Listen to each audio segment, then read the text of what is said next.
Okay, this is the last video about ellipses. This is part 5, section 9.3. The directions on this example say to graph the ellipse, but what we're going to be talking about are ellipses whose equation is given in general form instead of the standard form. So here's an example of an equation that is in general form. 4x squared plus 9y squared minus 48x plus 90y plus 333 equals 0. We saw this kind of form with the circle. It's in decreasing order. So you have your squared terms and your linear terms, and it's alphabetical, the x before the y. Okay, if you want to put it in standard form where you can see the center, the h and the k, you have to do completing the square, and you have to do completing the square on each variable. So it's going to start off very much like what we did with the circle. We're going to put the two terms that have x together, and we'll put the two terms that have y also together. So we'll have 4x squared minus 48x, and then we'll have 9y squared plus 90y. The constant, we'll put that on the other side. So subtract 333 from both sides. Okay. Now, the thing about completing the square, when you have two terms, a squared and a linear, and you want to make that a perfect square trinomial, you need your lead coefficient to be 1, and here it's 4. So what we're going to have to do is factor a 4 out from just these two terms. So it's going to be 4 and then parentheses x squared minus 48 divided by 4 would be 12. So 12x.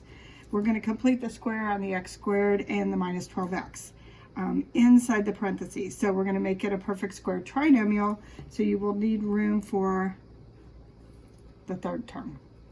Okay, then the two y terms do the same thing.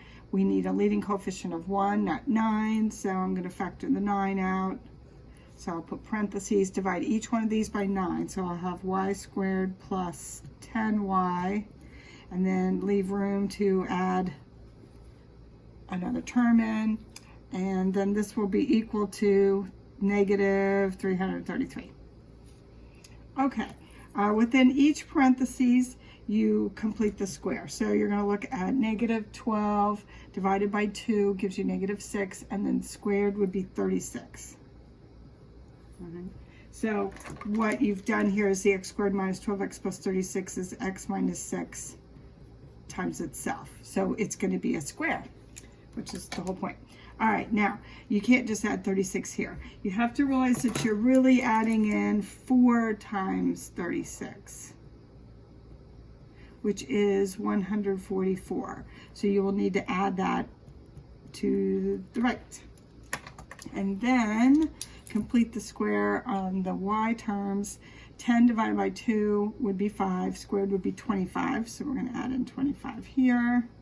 Really what we just put there was 9 times 25. And 9 times 25 is 225. So I'll need to add 225 on the right-hand side. Okay, now what have I got? I have 4 times x minus 6 squared plus I have 9 times, this is y plus 5 squared.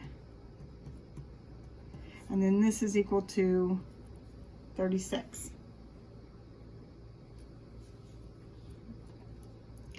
All right, now you do need to have 1 on the right-hand side. So since we have 36, we'll divide both sides by 36.